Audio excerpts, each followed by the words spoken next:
24 hours in advance of this meeting. Notice of the time, place, date, and subject matter of the meeting was posted in accordance to the Wisconsin state statutes.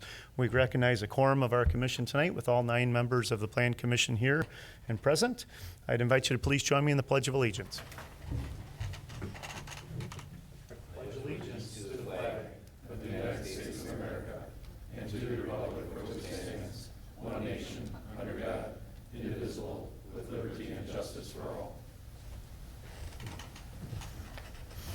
Our first item of business is the approval of our regular meeting minutes held on July 5th, 2023. I'll take a motion on that. Motion to approve. Second. Thank you, Justice. Second by Paul Fisher. Any comments, questions, changes? All in favor, please signify by saying aye. Aye. Any opposed? Motion carries. Tonight we have several certified survey maps and site plans to go over tonight. If there's anybody in the crowd who is here representing one of these topics who wishes to speak when it's your agenda item, just kind of give me a wave and we'll recognize you to the podium if you wish to speak on behalf of one of these action items tonight. We'll start with a certified survey map 23-011. Which is a one-lot certified survey map to combine 3 existing parcels located at the northeast corner of South Main Street and West Decorah Road. The applicant is Holy Angel Cemetery and the agent is Parish Survey and Engineering. Jim. Thank you. So this certified survey map is being proposed tonight for the purpose of combining the existing parcels to eliminate the interior lot lines of the area for some future construction renovations that they're proposing at the northeast corner of the site. Those will be presented tonight at the meeting. The property is zoned I-1, which is Institutional and Public Service District, and the lot conforms to the requirements of that zoning district. Access to the lot is from Decorah Road and also South Main Street. No additional right-of-way is necessary for this land division. Sanitary sewer and water exists in both Main Street and Decorah Road. A site plan has been submitted for the cemetery improvements and will be considered later on this agenda. Staff would recommend approval of the CSM with the listed condition. Thank you. Any questions on this one? Motion to approve. Thank you, Justice. Second. Thank you, Chris. Any more comments, questions, discussion? All in favor, please signify by saying aye. Aye. Any opposed? Motion carries. Our next one is Site Plan 23-016. It's a site plan for a new columbarium and maintenance facility located north of West Decorah Road and west of the Eisenbahn Trail. The applicant is Holy Angel Cemetery and the agent is Parish Survey and Engineering. So this site plan is for both a columbarium proposal and also for a storage building located at the northeast corner of the site. The storage building is 2,016 square feet and would be used for the maintenance equipment for that site. Access to the site is from South Main Street, and also there's a shared access easement driveway on the eastern edge of that site that actually extends south through the 2 other parcels to the south of the area where that maintenance shed is. The site plan also identifies a small paved area for 2 additional parking stalls and an ADA barrier-free parking stall for the columbarium area. Sanitary and sewer and water exists near that proposed storage shed. It was previously discussed about using those laterals. The site plan does not show the laterals being connected to that building. So staff would recommend that if the laterals would not be used by the church for the storage building, that the laterals be abandoned at the main like we typically require. Stormwater management is also required for the development and is set to be submitted soon. The grades have generally been designed to maintain the drainage patterns and to provide positive drainage around both the storage building and the columbarium area. The storage building itself is a metal prefab building. The main color of that building would be a beige color metal panel. A 3-foot tall banding wainscoting would be proposed along the bottom edge of that building. Typically, brick or block would be utilized as part of the urban design standards in this area on the lower portion of the building for contrast. The applicant is requesting that a design exception be granted by the Plan Commission to eliminate that need for the brick or block. Staff did evaluate the area and the location of the building, seeing that it's 450 feet away from the right-of-way and tucked way back in the site, and then also screened with additional landscaping as part of the area along the Eisenbahn Trail. Staff would not object to granting a design exception for the building. Staff would recommend approval of the site plan with the listed conditions. Thank you, Jim. Justice? Yeah, I know you guys are recommending this, but is this establishing a bad precedent? I mean, there's not going to be really a specific qualification for what's too far off the beaten path, or is there?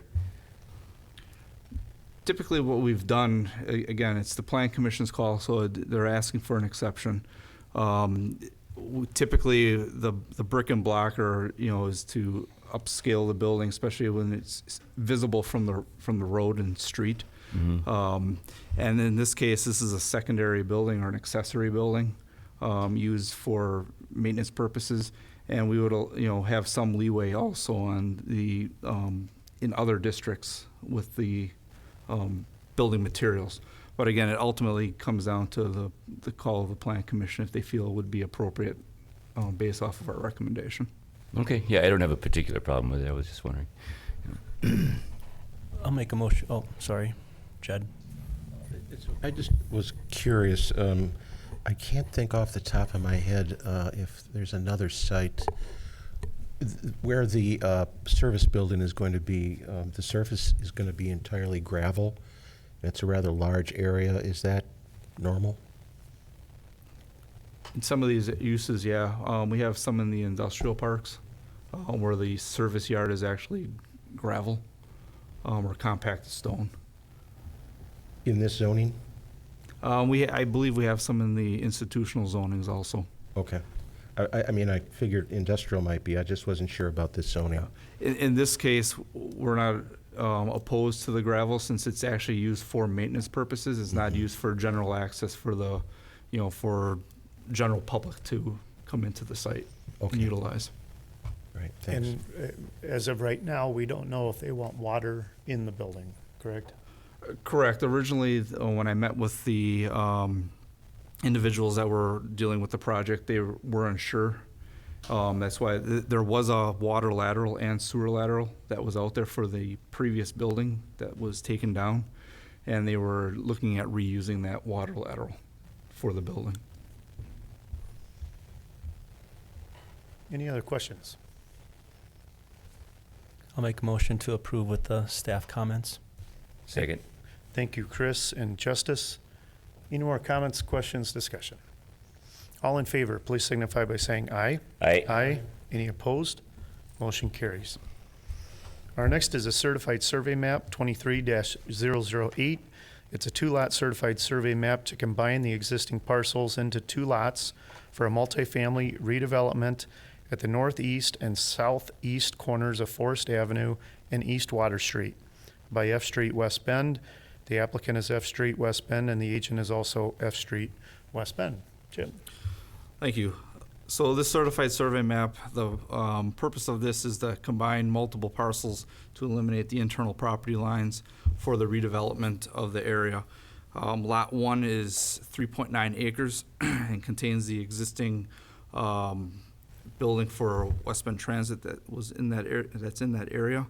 That building is proposed to be demolished and then redone as the redevelopment for 100-unit multifamily buildings. So essentially, it would be 6 buildings for that development. Lot 2 is approximately 0.29 acres, and that has an existing parking lot which would be removed and then redeveloped into a 5-unit multifamily building. The properties are both zoned MXD, which is mixed use, and the lots conform to the zoning requirements. No additional street right-of-ways needed for either Forest Avenue, Water Street, or Indiana Avenue. Utilities exist in both the in the rows for Water Street and Forest Avenue along with Indiana to serve these properties. And access to these lots would be from those 3 streets along with a public alley on the east side of lot number 2. Staff would recommend approval of the CSM with the listed condition. Any questions? Motion to approve. Thank you, Justice. Thank you, Mike. Any comments, questions, discussion? All in favor, please signify by saying aye. Aye. Any opposed? Motion carries. Our next is the site plan for that site, which is a seven multifamily buildings for a total of 105 units located at the northeast and southeast corner of East Water Street and Forest Avenue. The applicant is F Street West Bend, and the agent is Rinka. Thank you. So F Street West Bend has submitted a site plan. It's for the 2 lots that we just approved for the certified survey map. Lot 1 is the 3.9 acres and will have 6 buildings ranging from building units of 14, 20, and 20 units for a total of 100 units for that development. And then Lot 2, which is the northern development, is on the 0.29 acre lot and will have a 5-unit multifamily building on there. Again, both lots are zoned MXD and conform to the requirements of the zoning requirements for that. Screened refuse areas are provided for the 100-unit development, and the 5-unit development will have their refuse containers stored within their buildings. The access to the site for the 100-unit development will consist of 2 connection points, one on Forest Avenue and one off of Indiana Avenue. And the townhome site will have their access off of the public alley off of Water Street. The site plan identifies 46 standard parking stalls and 3 barrier-free stalls on the surface. And then the development also provides 57 garages throughout the site for the buildings, and additional parking in front of their in front of the garages, totaling 163 stalls. Staff did want to let the commission know that 40% of the units will rely on the 46 surface parking stalls throughout that development.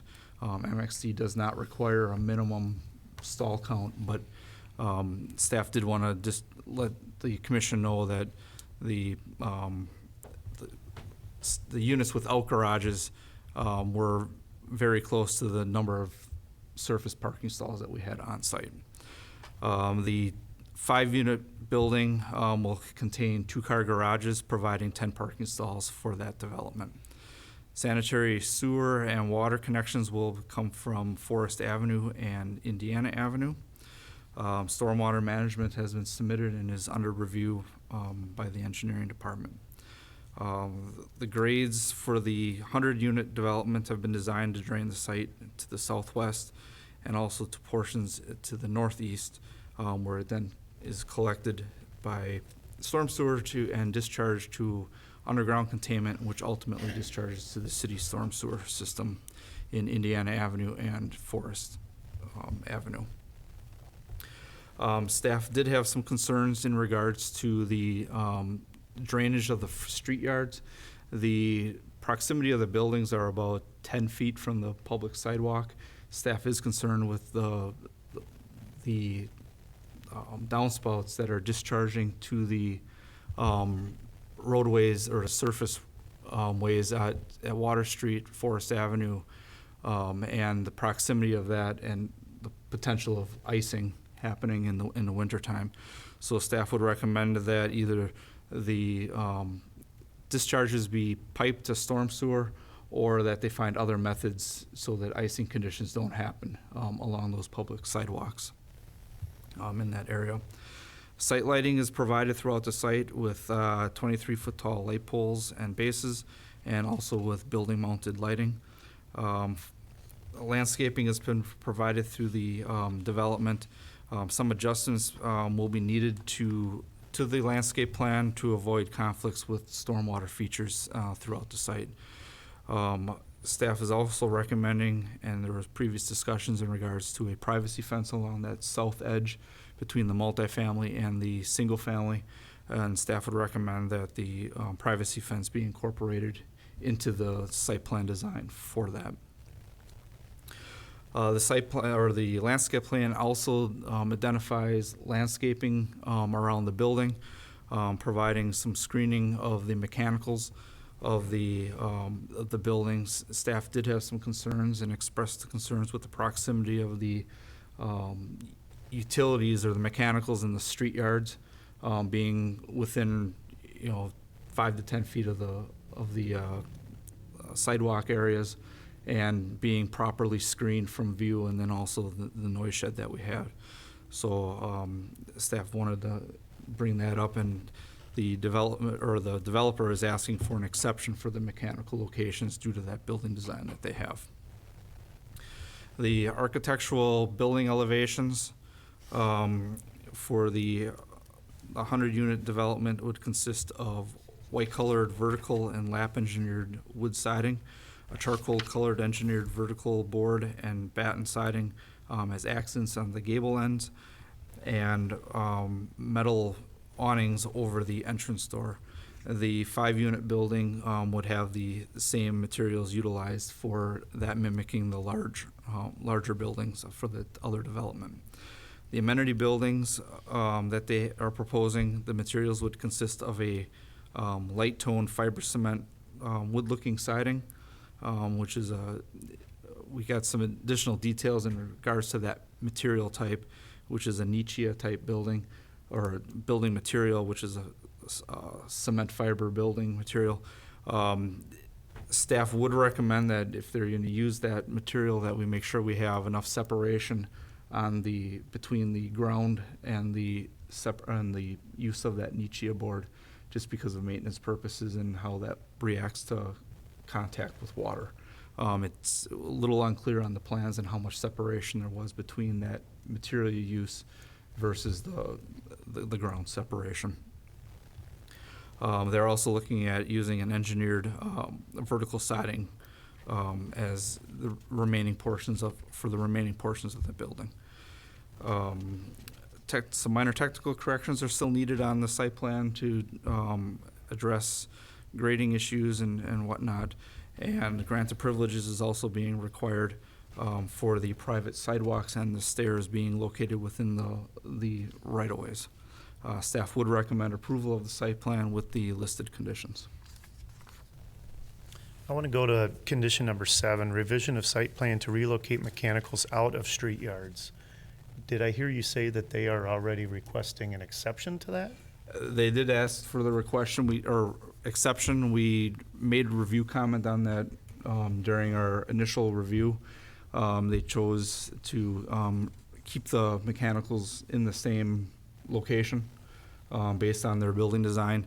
So that would be an exception based from the Plan Commission in order for them to remain in that street yard.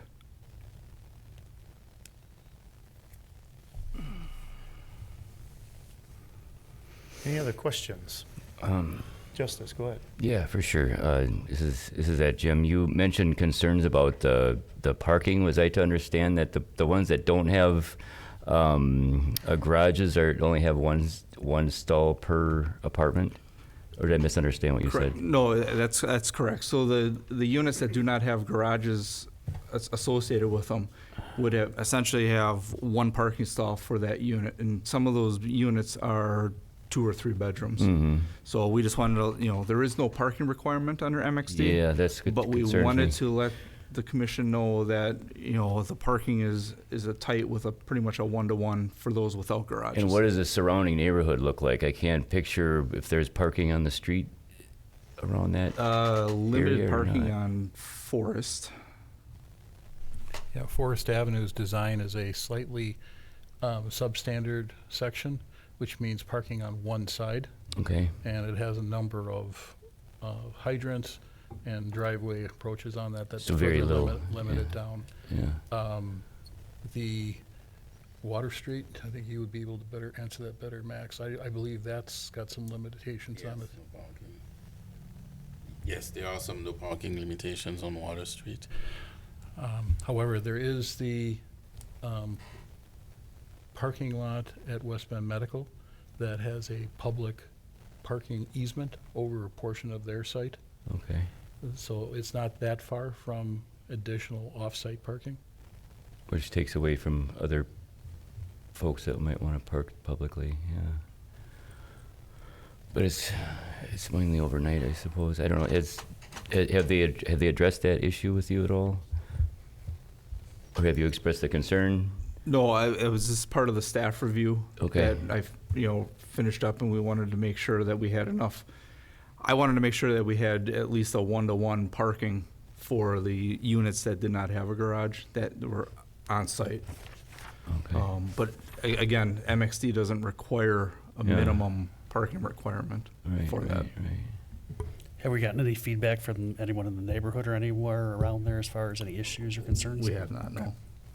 So just to be clear, then there's only one spot left over in that whole complex, other than what's assigned, right? Or what comes with each unit? For Did I understand that right? for visitor parking, is that what you're talking about? No, for the people that are gonna live there, Okay. who don't have garages. There's 46 of them and 47 spaces. Did I hear that right? Yeah, when I did I think it was 44 units that didn't have garages. And so it'd be essentially 2 extra parking stalls and then the 3 barrier-free that are on site.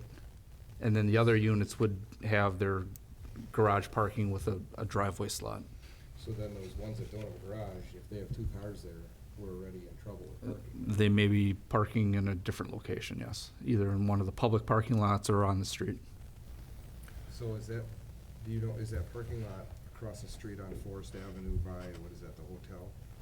Is that also public parking, that wide open one to the south of those 2 buildings? Or does that belong to the hotel? The parking lot on the hotel is not public parking. Okay. It's shared parking between the office building and the hotel. The only other public parking other than West Bend Medical, which is northwest of this, is the Water Street lot on the west side of the Eisenbahn, Oh, due west of the hotel and office building site.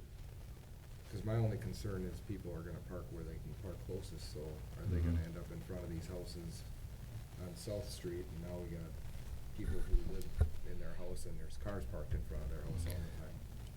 That just seems tight. I don't know if we have other complexes that are that tight where the parking is literally not really enough for who's living there, isn't it? I mean, because if you have 2 cars and you're assigned 1 spot, Yeah, we have, This is- car going. yeah, we do have some, that were about 1.5 stalls per unit Okay. in our MXD districts. Since it complies with the zoning, we can't really Correct. judge this based on Yeah, it- the parking because it meets the, It technically meets Zoning, right? right, because under MXD, we don't have a minimum parking requirement. Mm-hmm. kind of the market will dictate Yep. whether someone wants to park 2 cars there. I think the design is awesome. I think it's a great use, and so Yeah, I don't want anybody to get the wrong idea. I think this is Yeah. great. This is great also. But have you discussed any further? Is somebody from F Street here? Yeah. Yeah, their designers are here.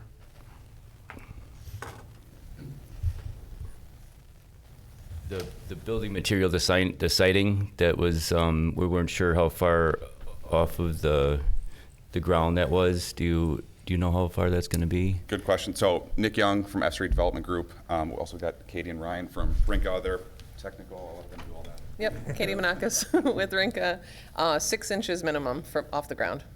Okay.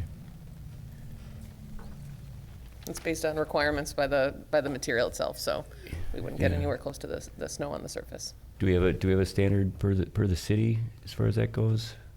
We do not. What we have seen in the past with the nichia material, because it does absorb and it does wear quicker when it's near grade. 6 inches is, in our opinion, still near grade. Mm-hmm. If it's within a splash zone, it depends on what's underneath it as well, and how the water is diverted above it, Mhm. and maybe they can address that. But it's a concern. We've as a body, the Plan Commission has asked not to use it in near ground conditions because we have seen it having problems in the city. Yeah, so actually Nichiha is only at the amenity building, of which I currently have it actually 1 foot off of the grade at the moment. Okay. As that's the sill of our storefront, so it's just gonna align with the sill Okay. at 1 foot. A foot seems more acceptable. Mark? Better, just depends, yeah. Yeah, it's a Okay. judgment call. Is it, what's next to it? Is it stone? Is it concrete? Is it? Concrete, So it's, and is the roof drained to that side no. on the thing? So you're diverting it away from that. It doesn't Mhm. have, it may have a little drip edge, but not much. Yep. It may not be a problem. Okay, okay. And then the mechanical exception that you guys were asking for, how concerned are we about that, Jim?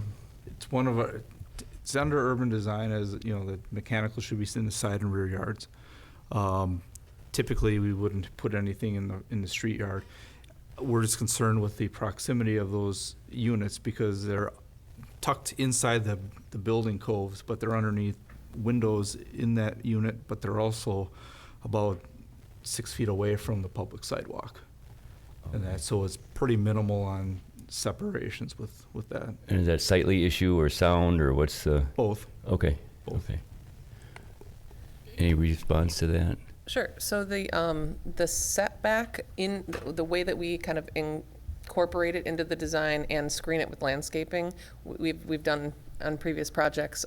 We went back and forth with the MEP consultants and analyzing how we could re-strategize. Some of it is the way that the design of the buildings, the whole back is garages and some main entrances, so there's not a logical place to group these. Also, when you have long spans between the location of the unit and the AC condenser, that increases inefficiencies and added costs with just replacing, just because there's unnecessarily long spans for that. Mm-hmm.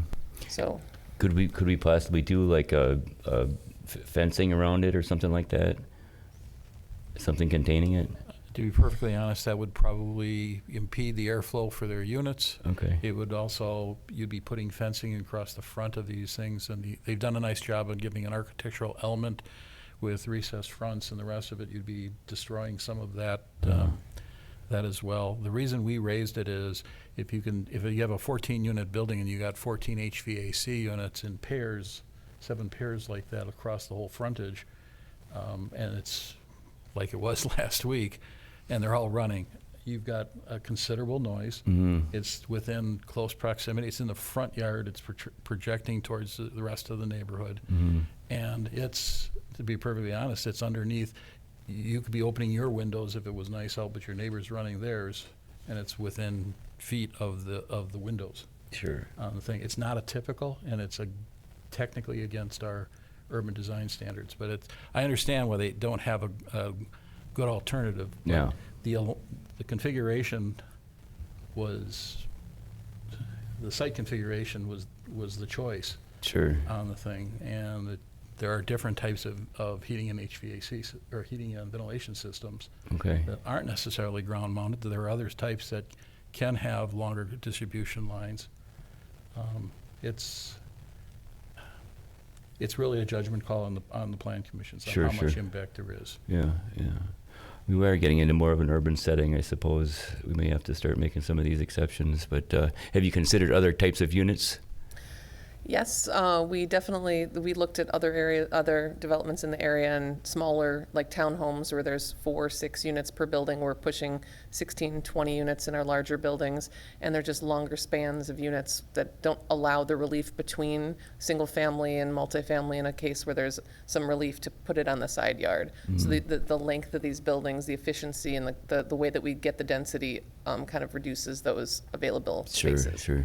Again, I'm really all for this. It's a great site plan, and the buildings in this mock-up look fantastic. So I'm just asking questions, you know. Yeah, that's all I got. Chad, did you have a question? Thank you. So first on the parking, now I understand that MXD zoning doesn't require the parking, And I'm thinking of the district.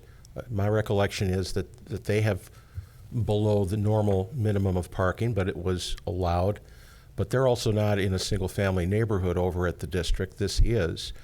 So my question for Jim or Mark is, even if the zoning doesn't require it, can we still consider, as far as the site plan goes, the impact on the surrounding neighborhood that the parking arrangement will pose, as far as site plan approval?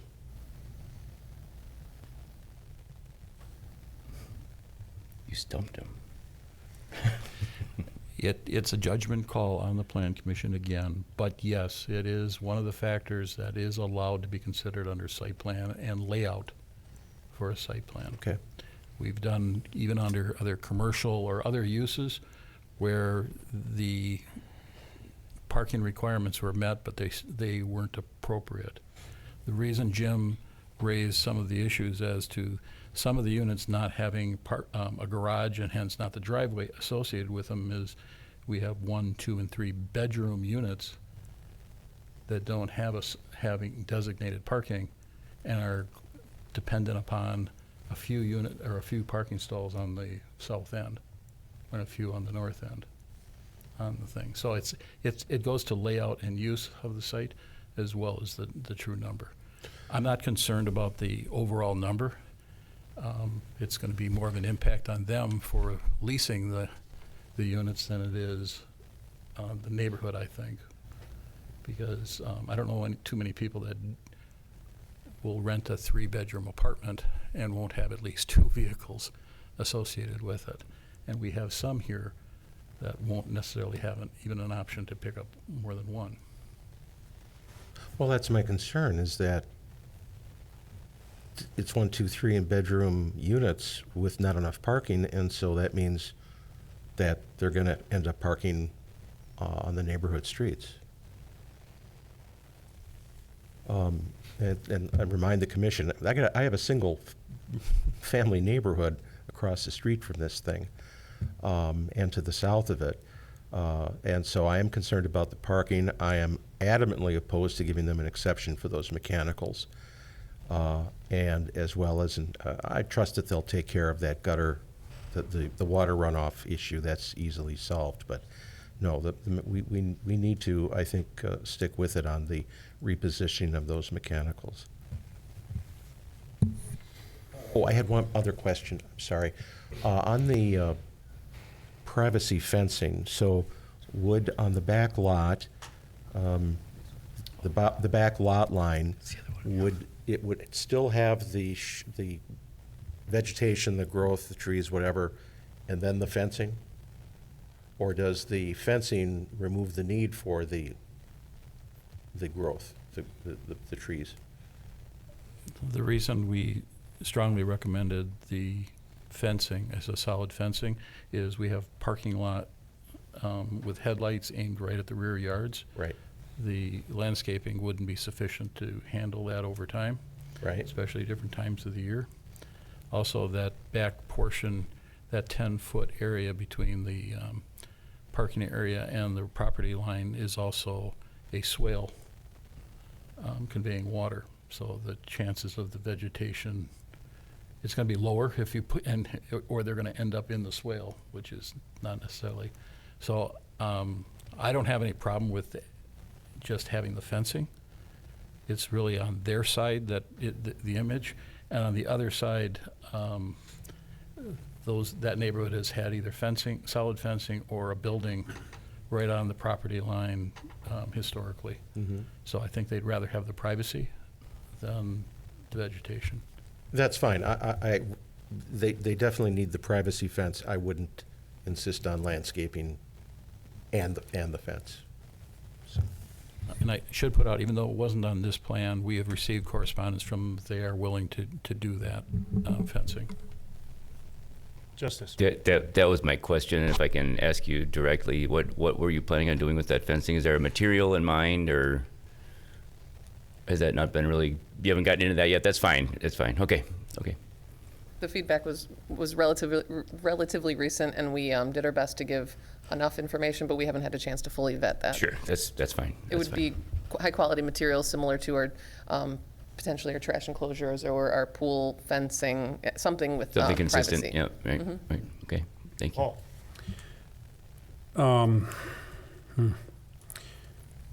I'm all for redeveloping the space. Obviously, what's sitting there is amounts to an eyesore with a nice hotel already across the street, and a development like this would certainly improve the neighborhood, enhance the neighborhood. That said, given the concerns around the mechanicals, given the concerns around the parking, I can't help but feel that this is perhaps overdeveloped. I'm a free market guy, but I would hate to see this thing go up and then find out that the free market isn't going to go for a 3-bedroom place with 1 parking spot.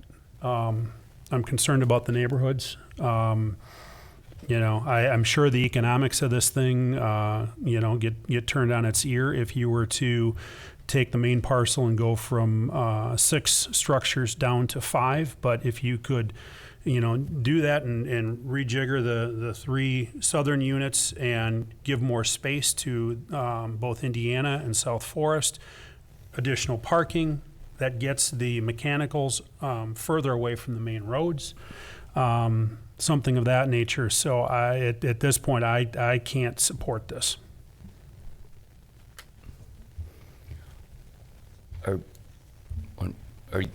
Are you banking on the demographic being lifestyle related and not having more than 1 vehicle? Is that the thinking? So one thing I want to get to in the parking is we have actually 0 concerns about the parking. I think what's not being talked about is each of the garages also has an apron in front of it, so they're all double parked. So I think that's missing. So I think we're at almost a 1:6 to 1, which is way more than we're seeing in other developments. And most of the projects we're doing of this style, parking has been an issue. And so that's why, from a management perspective, we actually have 0 concerns about being parked on site. So I guess that kind of addressed that issue. This wasn't really a concern of ours based on the way the parking's set up. So just to kind of clarify that piece of it. Okay, so you're saying there's more than 1 parking stall per? Yep, so each of the garages. Site plan? That might help. So each garage on the southern 100 units has an additional parking spot in front of it. So any of your larger units, those are double parked. So each of them would have 2 parking spots. So that's why, from a parking standpoint, from a ratio, we're very, very comfortable from a management and leasing perspective for any like the larger and most of the units. So, okay. The units that don't have a garage, can they go park on somebody else's apron in front of their garage? No, we wouldn't structure. I think that was leases the that staff. way. The concern that staff had was those units without a garage. They can't take advantage. I agree with you. Like somebody else has 3 stalls, so that will bump up the average. But the ones that have 0, that's where the concern is. Correct me if I'm wrong, Mark, but that was my understanding. Yeah, we don't. We have the Plan Commission has granted exceptions on even where it is a minimum number required based on forecasts for parking. We're not opposed to adjusting those ratios. The problem here is we don't have other styles like this where the parking is associated with a specific unit, and the overall ratio isn't really representative of the parking ability within that site. You've got 42% of your parking or of your apartments with a mixture of 1, 2, and 3 bedrooms with no assigned parking other than those peripheral lots on the thing, and that's unusual for West Bend. Yep. Understood. And doing similar projects for all different markets, it hasn't been an issue for us, and we're very comfortable with the number. Not everybody necessarily has a car, as great as it is believed too, but just based on the overall parking and the amount of parking spaces, we're very comfortable from a management perspective to keep it parked. And also, it helps out, we only have 7 3-bedroom units, and all of those units were prioritized garage access if we were able to with the layout. So each of those units would have 2 parking stalls between their garage and their driveway apron. Mm-hmm. And the few that have, the larger units that have no attached garages, we located surface parking very close to be assigned.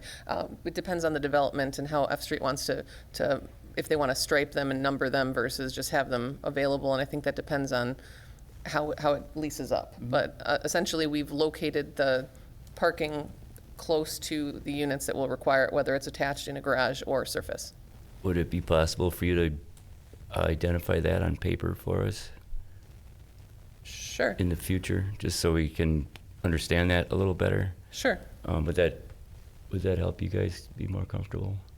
Yeah, okay. I have. Jay, go ahead. It's been a bit, and the Plan Commission has changed a little bit, but the district was approved not that long ago and is certainly still under construction. We just called it up to make sure that we're talking about the right numbers, but they were approved at 1.1 and no parking lot across the street.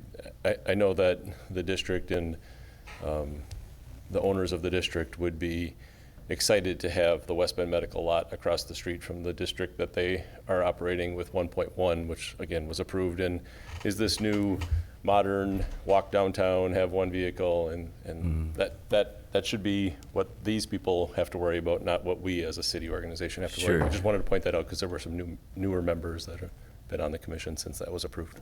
Thanks. Jay, I apologize, I don't know the answer to this. Can you park overnight in our public parking lots? You can. You have to move it 75 feet with your car, 75 feet within a 24-hour period. Yeah, and I know that what we refer to as the horseshoe lot is about a block away, and then of course we've got what we refer to as the MOA lot, which is maybe 2 blocks away in addition to the West Bend Medical lot. So there's actually 3 city-owned lots very, very close. All the same rules, yep. Okay. Jed? The medical lot, I keep hearing references to that, so I need clarification. I don't recall, is their lot public? We have a public easement over it. We have the rights for use for public. It's a shared lot, There's yeah. some minor language in there that they can lock it down for specific times or whatever type thing. It's not owned by the city, but we have the right to have public parking there. That sounds like the same arrangement we have with MOA. It's very similar, only less restrictive than the one for MOA. Okay. All right, thank you. Yeah, I think the key in that would be the information to the public so they know, because it looks like it is the medical center's parking lot, but we need to inform the public that, this is a public parking lot as well. And I think that would be the key to the efficiency of, having it work properly. I do want to say something about the district with the street parking, because a lot of the street parking around the district, which you guys pointed out earlier, is in an area where there's not really residential, and whereas in this area that's more residential, I think that was the concern you were raising. And then the other question I have regarding those mechanical units, was it a matter of not having space in the back, or was it only for the efficiency of the equipment to make it closer to certain parts of the building you're trying to address? So the areas that are available on the site to maybe cluster some of these, we looked at 4 or 5 different options and talked through them with the subcontractors, MEP subcontractors. And in order to have a bank of them, you'd have fenced area in front of living rooms. It was you're robbing from Peter to pay Paul. So like if you might relieve the front ones on the street yard, you're tripling the negatives in the exposure and the units that kind of turn the corner. So there's no obvious way to avoid it without having more land available between the units. Is that clear? Or Yes, that makes sense.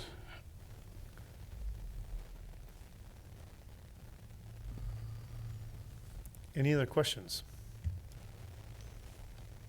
Just one comment, and I appreciate your comments, Jay, but we did have real concerns about the district and still kind of do. That was done, but again, I'm all for this, and it sounds like you guys have identified spots for these. But if we can see that would be great.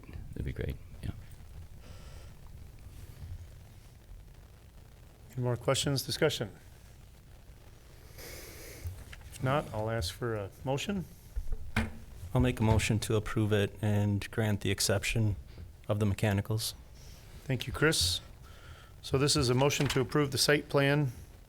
I'll read the motion here again. The site plan for 7 multifamily buildings for a total of 105 units located at the northeast and southeast corner of East Washington, Water Street and Forest Avenue by F Street, granting the exception, which is number 7 in the conditions, the exception of the relocating of mechanicals out of the street yards. Is there a second? Second. Thank you, Justice. I have a question. Yes. I just want to make sure about something, because my tablet keeps locking up, so I have trouble zooming and looking. The mechanicals, are they going to be fronting buildings A and B on Water Street? Yes, that's what I'm seeing on the street side. That's Water correct. Street. And Chris, I've got single-family residences there, and you're saying that you think it's a good idea to let them stay there? I'm saying I understand the argument of not having a better alternative. Mm-hmm. It's not ideal, and I would agree. I just don't know where else you would put them, Jed. I don't think it's our problem. We have a tradition in the city of not throwing our existing single-family residences, neighborhoods under the bus. And I appreciate what they're saying, that in their experience, all these things have worked. That's your perspective. That's your point of view as engineers and of managers. Our point of view is supposed to be the welfare of the surrounding neighborhood. Might work for you, doesn't necessarily work for us. There's no way I'm going to vote for this now. I was on the fence because of the parking, but now I definitely will not vote for this. Any more discussion on the motion? Jed, are you most concerned about noise, or what do you? Yes. Yeah. Is there a technology in this equipment that is keeping it quieter? I mean, I know these things progress, so. If it's a visibility, the way we tuck it in, and there's ample landscaping on the corner for the few that are not tucked inside the nooks, there's, the view triangles that we're abiding by offers more room for landscaping. So if it's a visibility, we're confident. If it's for the existing single families across the street, that is, a concern that I hear, and then or is it for the residents that are going into this development? So it depends on what perspective you're looking at, but the architecture, the design, the landscaping, screening for visibility, we're attacking it as best we can, given the type of construction. Mm-hmm. Jed, you're saying mostly for the people across the street, right? Like the people that are moving in can decide for themselves if they want to. Mm-hmm. They're gonna, that's gonna be between them and their management company, but I'm concerned about the people across the street, yeah. Sorry, I don't mean to overwhelm you with more bodies up here all right. piling on, but I'm EJ Hare. I'm Director of Project Delivery with F Street. So I just wanted we want to first and foremost be obviously extremely respectful to the neighbors that currently reside, adjacent to this proposed development. First and foremost, I think I just want to clarify as far as when we talk about mechanicals, what we're talking about are residential style condensing units for air conditioners. So they're relatively small. I mean, they're the same thing that probably most of us, if not all of us, have at our own homes. So they're not completely silent, but the newer versions of these are much quieter than they have been in the past. That's what I was asking. Yeah. To your point, Mr. Dolnick, I mean, you get enough of them put together and it will generate some noise. I think, it's a little bit subjective as to what's too noisy and what's not noisy. I mean, we can all have a different opinion about that, and probably none of us would agree, but I can tell you that what we would be specifying, what we'd be providing would be the quietest that's available and the most efficient that's available on the market. So that coupled with the landscaping and the screening elements that we would be incorporating, yes, it would still be, I think, closer than what you're used to or what you're accustomed to, but I don't think it would be disruptive.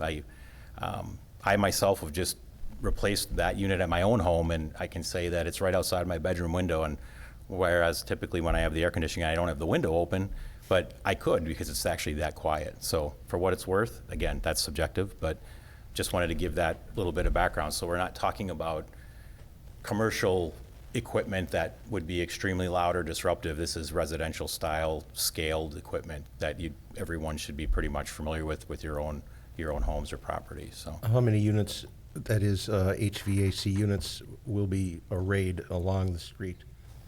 So basically, I think if we look at it's basically 1 for 1, right? One in each nook and a couple on the corner that has Right. a full landscape screening. I think if I'm reading it correctly, I believe that's what is that what the squares are? The dark squares that are shown in the plan diagrams up there on the screen.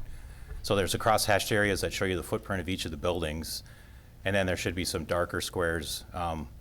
It's a little bit hard for me to see from this distance, but I believe that you can kind of see them paired up in front of each of the lower and upper units that would be in each of those buildings. So it looks like 2, 4, 6, 8. It's 2 homes. Across the north. 16. Correct.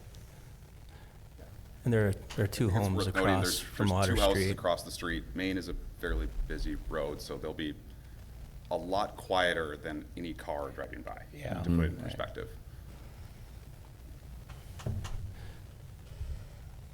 I think if I'll be honest, I mean, again, it's all subjective, but if if there were to be any sort of noise disruption, it would probably be to the detriment of the actual occupants of this development, not to the neighboring buildings. So, just for what it's worth. Thank you. And the 2 homes across Water Street, front Water Street, so they don't work? They front to the interior street. There's a north-south. Oh, their garage is front Water Street. Well, that's Yeah. even better. That's Yeah. even more to your point. Yeah.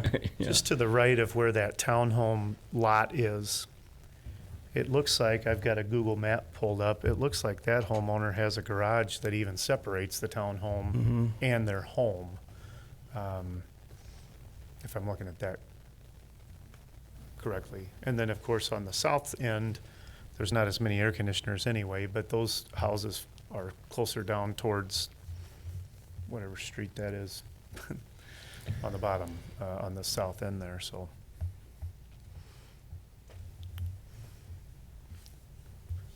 Good questions, good discussion. Any more discussion on this? I'm gonna call the vote. We've got a motion on the floor to approve, granting the exception of moving the mechanical units that we've discussed. All those in favor, please signify by saying aye. Aye. Any opposed? No. Okay, I'm gonna do a quick roll call vote. Jed? No. Paul? No. Justice? Yes. Max? Yes. I vote yes. Jeff? Yes. Excuse me, Chris? Yes. Scott? No. Mike? Yes. We've got 1, 2, 3, 4, 5, 6, 6-3. Motion carries. Thank you all for being here tonight. This is an exciting development for West Bend. Your plans on the buildings look wonderful, and we can't wait for you to get a shovel in the ground on it. So thank you for being here tonight. Thanks for investing in West Bend. Looking forward to it. Our next item tonight is a discussion and possible action for the access restriction on vacant lot number 2 of CSM 6784, located on the east side of Wildwood Road, approximately 450 feet north of West Washington Street by Forte Bank. The applicant is Forte Bank. The agent is Lamakia Group. This is, we're going to start with a discussion here because we're going to talk about a possible exception for a site and use-specific access to this property. So I don't know if it's, Jim, going to take us away? Okay, thank you. So we'll start the discussion tonight for the access restriction on that lot number 2 of CSM 6784. So a little bit of back history. This land was originally divided back in 1986, where the Plan Commission approved a 2-lot certified survey map, which created the lot for the Steins Garden Center, and then there was a vacant lot at the time that was created south of them. As a part of that approval process, there was a access restriction placed on the roadway back when it was designated as County Trunk Highway B. The road has since changed designations from a county trunk to a local street and was actually renamed the Wildwood Road. There have been several redivisions over the course of times, and the access restriction has remained intact over the course of the years and carried through on those various land divisions. But the current developer that is looking to create a new commercial building on that lot number 2 is requesting for an exception to the access restriction to allow a entrance and exit onto Wildwood Road. The developer has identified a single access on the northern end of that lot, which is concurrent with the site plan that's proposed for later discussion if the access restriction would be granted to be altered. So as a part of this, we ask that the developer provide a traffic impact analysis that has been provided to the engineering department for Max's review. He has been able to complete the review and can give more insight in regards to that traffic impact analysis for that. Based on Max's information that he has for you guys and based on the proposal, if the Plan Commission would find the connection to be an acceptable option, we would ask that the Plan Commission grant an exception to the site's specific use and location based on the access restriction and the traffic impact analysis findings. And we wouldn't recommend removing the access altogether, just because different uses on that property may impact the traffic on that roadway. But we would just ask for an exception based on this current use and current proposal. Max, any comments on Yes. the traffic study?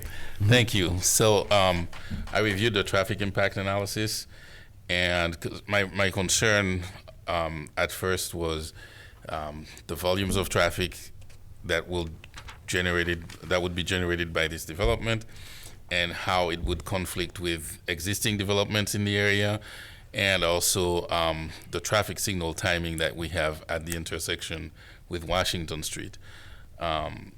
I am satisfied with the TIA in general.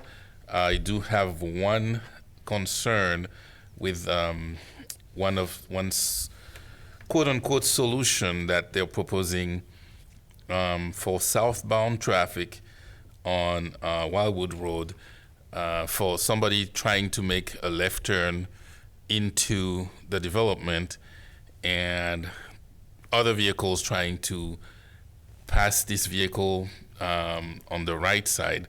They're suggesting that they could use the existing right turn lane into the Pick and Save Drive. I don't agree with using that dedicated right turn lane as a bypass lane.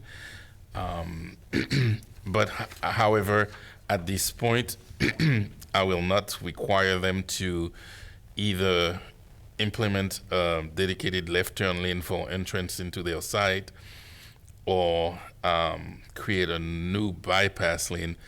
But I would add a condition to I don't want to call it the removal of the restriction, but the exception. Thank you, Mark, to that restriction, which is that we would monitor, and if we have 3 crashes or more within any 12-month period, then at that point, Forte Bank would be responsible for coming back and implementing a solution to resolve that issue. So that's what I'm comfortable with, and I would be comfortable with granting the exception to the restriction under this condition. It seems like we've got plenty of shoulder in this situation. Couldn't we widen the road and have a center lane there? That's always Suggest they do that or whatever, you know. yeah, and we could suggest they do that at this time instead of waiting for the data to come back and see if we have several crashes. Based on the number of vehicles during the peak hour, which is between 10 and 15, I was willing to not require this right now, but if we get the crashes, that's what I would require. I got to tell you, maybe it's something that is a regular process, but waiting for people to get hurt is that doesn't sit well with me, you know. And that's kind of the well, it's another issue, but I have real concerns about that. But we do have enough. There's enough shoulder to widen the road and put a center lane there. I didn't measure it, but I would think so. It looks Looks like it. Yeah, it looks like it. I suppose that's a huge expense, huh? But again, like Jed would say, it's not a problem. Right? Could we not make the access to Wildwood outbound only, and then just use the road that's between Don Ramon's and this parcel as the ingress, and then just circle through rather than having bidirectional access right off of Wildwood? Yes, so that is an option as well, to not have the access on Wildwood. I believe that will change their internal circulation, because now they have only one point of access to the east, and they will have to get vehicles in and out that way. So it may not work as well on their site. No, I was suggesting leave the exception to Wildwood, but it's outbound only. Oh, That usually doesn't work. That doesn't work because somebody's going to turn in anyway. Yes. Okay. Fair enough. oh, sorry, I misunderstood. Yes. Any more discussion on this? So again, our staff recommendation is to grant the exception with the condition of monitoring in a 12-month period accidents and Yes, any 12-month period, and I phrase it that way because we may not have problem for the next 3 months after they start operating, and then, you know, within the next 12-month period, so between 3 and 15, we might find that there is a problem. So I would take any 12-month period in the future, and if we have 3 crashes or more, then we would implement improvements there. And the reason that you're saying that is because when I looked at the study, it appears that the study's not suggesting that there's going to be an issue, right? No. Based on the volumes that we're seeing today. No. Because Justice, to your point, I agree, I don't want to wait for an accident either, but it appeared that the volumes would suggest there's not going to be. No, the volumes are suggesting that, yes, those are low numbers. My concerns are with, you know, using that dedicated right turn lane as a bypass lane, because a vehicle at the stop sign leaving Pick and Save, seeing somebody in that lane, is going to think they're turning to get into Pick and Save. Yes. I have a gap, let me go, and then they're going to find out painfully that that vehicle was going straight and not turning right. So that's the problem I have with that issue. And the reason I'm concerned, I assume you're done talking. The reason I'm concerned is I live, you know, in Barton, obviously, and I go to that Pick and Save quite a bit, and you know, trying to pull out of that parking lot, especially on my motorcycle, it's already a tricky spot, you know, and to add somebody potentially being impatient and trying to go around somebody trying to take a left, you're a representative from Forte Bank. Do you mind addressing that? Is there a reason that you wouldn't want to put a third lane in there? Is that just an expense thing, or? Well, it's certainly an expense thing. I'm sorry, Tim Nowak, I'm with Lamont K Group. There is an expense there. We haven't analyzed it. So realistically, we've only looked at kind of getting our access from Wildwood. And there's a few reasons why we want to do that. One of them is internal circulation. Because of the length of the site, it's kind of an odd site, right? Where the drive-through has to be kind of how the internal workings of the bank are. So in order to get kind of, what we try to avoid doing is taking drive-through traffic past the front door. So we never want to bring those people kind of back around and through the front door. You have people that are, trying to get into the bank from the parking lot. People kind of, how people come out of a drive-through. So And that's a we safety try to issue avoid also, that yeah. situation at all costs, which is why we're taking that exit and that entry off of Wildwood. It's the best circulation for the site just because it's easier to put it at the short ends than it is to put it on the long side. We hadn't really looked at kind of the ingress and egress from like kind of the greater site part of it. Obviously, there's an expense to doing that. Our thought is anybody who would be leaving the site that would be coming back through the access road on the south would have the same exact problem that they would if they were coming off of Wildwood. It's going to be the same amount of traffic. You're going to have the same people doing it. Now you're adding 3 turns into it instead of kind of the 1 turn out. It makes it a little bit more of a difficult, hard driving situation. You've got some kind of tight turns there. So that was our reason for trying to keep that main entrance and exit out of Wildwood. I feel like the pick and save curb cut and our curb cut are far enough distance apart that it would take, and I'm trying to remember this because I looked at this when we first developed the site. I think there's about 5 cars, maybe even 6 cars stack up in that turn lane into pick and save before you get to the point where you're turning into our site. So I think there's enough separation between those two that it shouldn't be an interference problem from somebody turning left into our property and somebody wanting to turn right into pick and save. Unless it's really jammed up there, and I just don't foresee that happening. I'm not around the site all the time. You're more intricately knowledgeable to that, but our thought is that our curb cut is far enough north that it shouldn't interfere with pick and save. And we've put it as far north as we could on the site on purpose. So. Yeah. I kind of agree with you on that a little bit because I actually took your site plan and drew it on an aerial to see. Then I drew little cars. You should have asked me. I could have just gave it to you.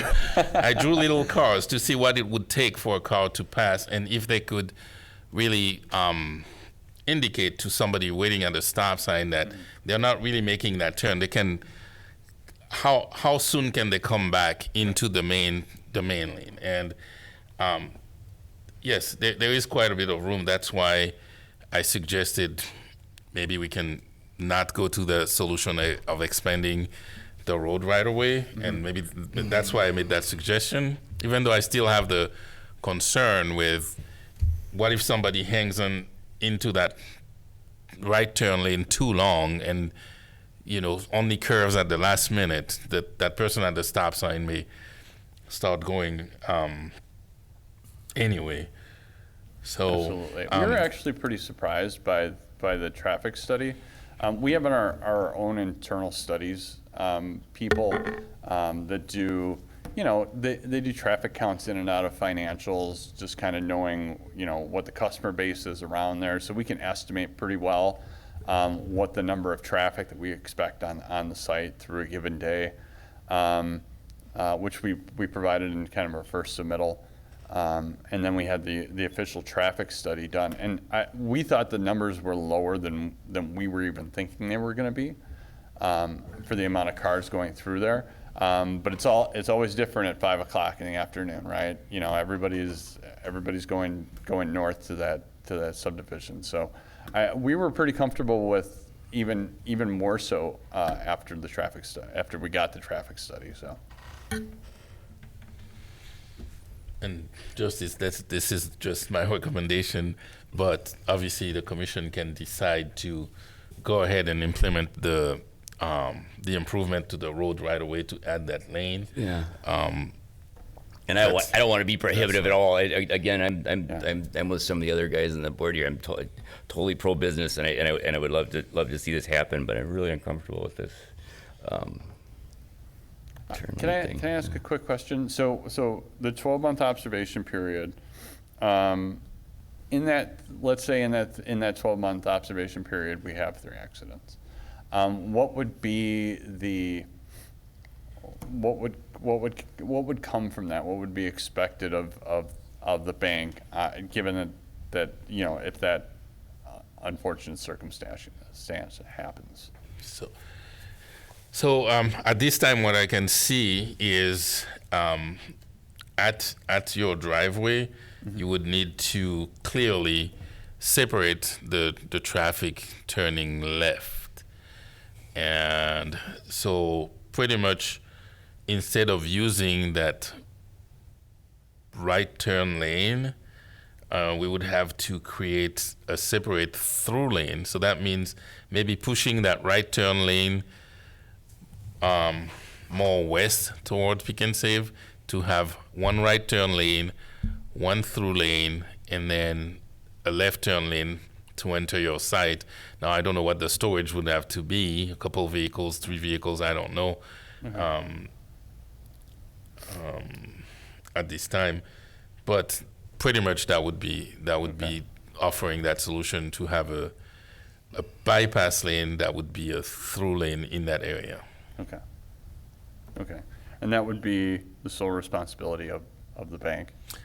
Yes, because we could ask for it now. Okay.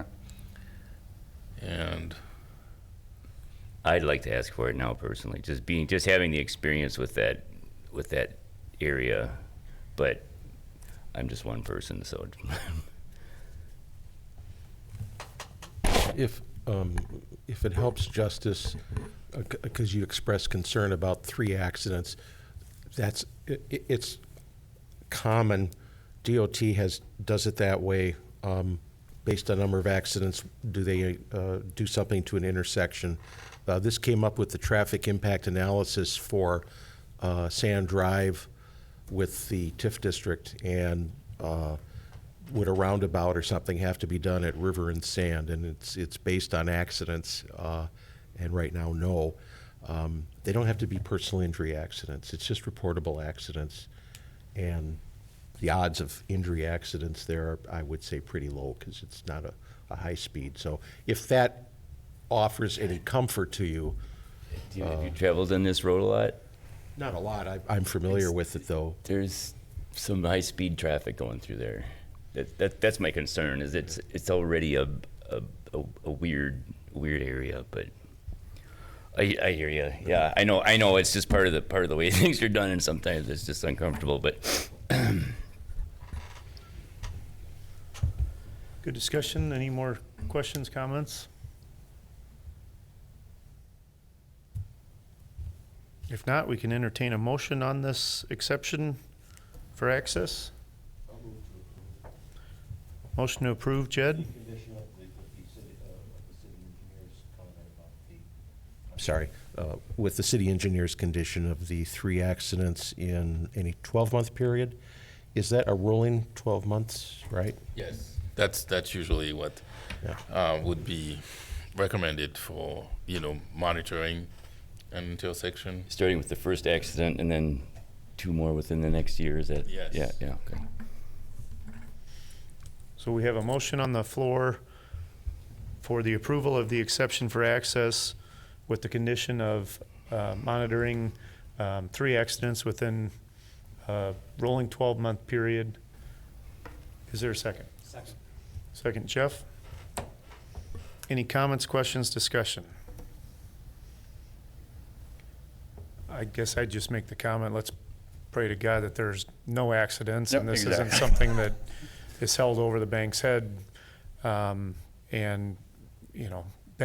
banks close at, 5, 6 o'clock, and the supermarket stays open till 9. The bank's only open till noon on Saturdays, closed on Sundays. I get your point that it's kind of something hanging over the bank's head, but on the flip side of that, if there's a dozen accidents in the first 2 months of the bank being open, then we clearly have a problem. So it is just during banking hours? If there's an accident right there on a Saturday at 8 o'clock, it doesn't apply to the count? I'm assuming it doesn't, right? I was gonna mention. That's a great point. I mean, if There's an accident- ATM in there and somebody's turning left to go in before they go out to dinner. Yeah, I guess the criteria would be if it's attributable to a left turning movement into their bank. So we should probably get a camera up so we can judge. I would. It's great. That's a great point. I would say if it's attributable to somebody doing Right. some sort of business at the bank, because you're right, there's probably going to be an ATM in there that's 24-hour access and. Right.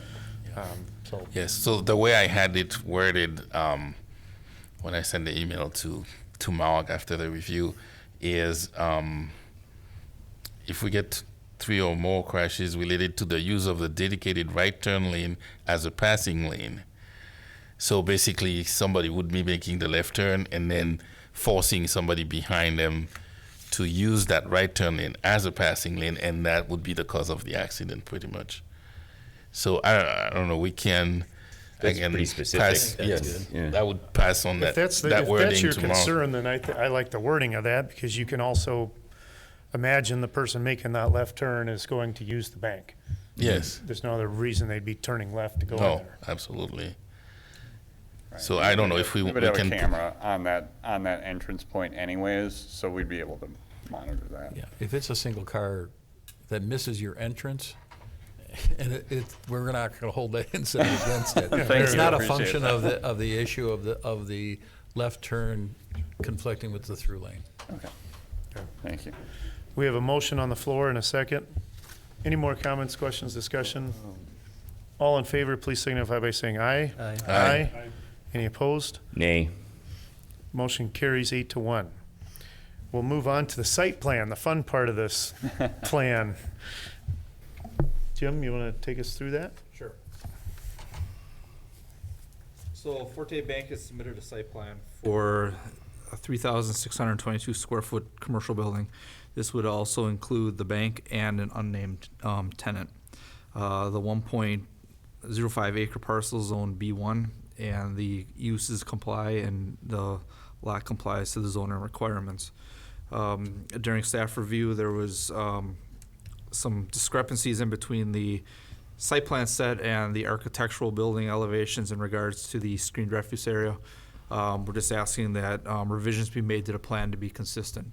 We're required to have refuse containers within a screened-in area or kept within the building.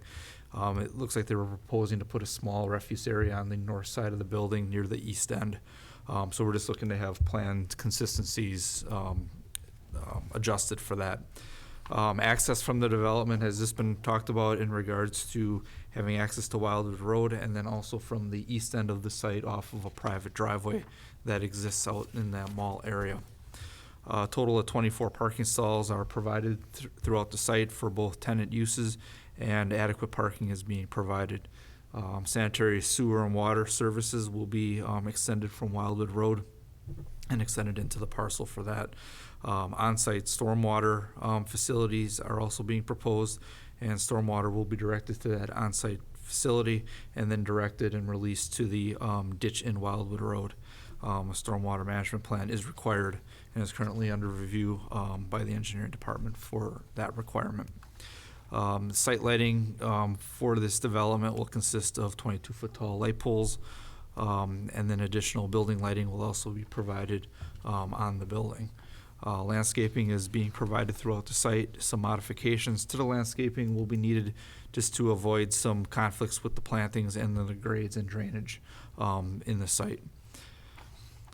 Building signage for the development includes a wall sign on the south and west wall for the bank, and then also the lease area will also have a signage on the east end of the building on the south wall. The site plan identifies 2 ground signs locations. One is on the west side of the building, adjacent to Wildwood Road, and a second ground sign is being proposed on the east side along the private road. Typically, we'd allow 1 ground sign per building or per lot. In this case, with the unique circumstances with it having a private access road on the on the back side, which acts as a main entrance also and as a access road. The developer is requesting a design exception for that second sign on the east side of the building. Staff would not object to that exception, given the circumstance of the private road acting as another main access into the development. The architectural building elevations include a earth tone colored cultured stone on the lower portion.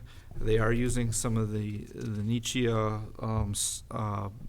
materials on that building on the upper portions of the building. There was one section that during my review that I saw that the Nichia was coming down all the way to the ground. So I'm just recommending to the Plan Commission that the stone banding along the bottom in that area be extended in that area to get that nichia up off the ground, consistent with the other areas throughout the building. They're also planning on using a longboard tug and grooved wood-looking aluminum siding on the tower areas of the building. Staff would recommend approval of the site plan with the listed conditions. I didn't read the agenda item, and I should probably do that. So this is Site Plan 23-12, site plan for the construction of a 3,622 square foot commercial building located on the east side of Wildwood Road, approximately 450 feet north of West Washington Street by Forte Bank and the Agent Islamakia Group. Thank you, Jim, for taking us through that. Jed. Justice. That's okay. Sorry. Did you say unnamed tenant? Correct. There's a small tenant space on the east side of the building. Right now, it just has an leasee area identified for the signage. Is that an unknown tenant? It is as of this point. It's about 750 square feet. It's just a small office space. It could create more traffic is what investment, something like that. Okay. So it's not going to be a high traffic area. It's not going to see a lot of customer traffic. Okay. That's all. I just like to say, I think it's a beautiful building. It is. Well, thank you. Yeah, I agree. Maybe make a motion to approve. Motion to approve. Thank you, Chris. I will second that motion. I agree, it's a beautiful building. I like all the glass and wood and all the elements to it. It's going to look very nice there. The longboard is a really nice product.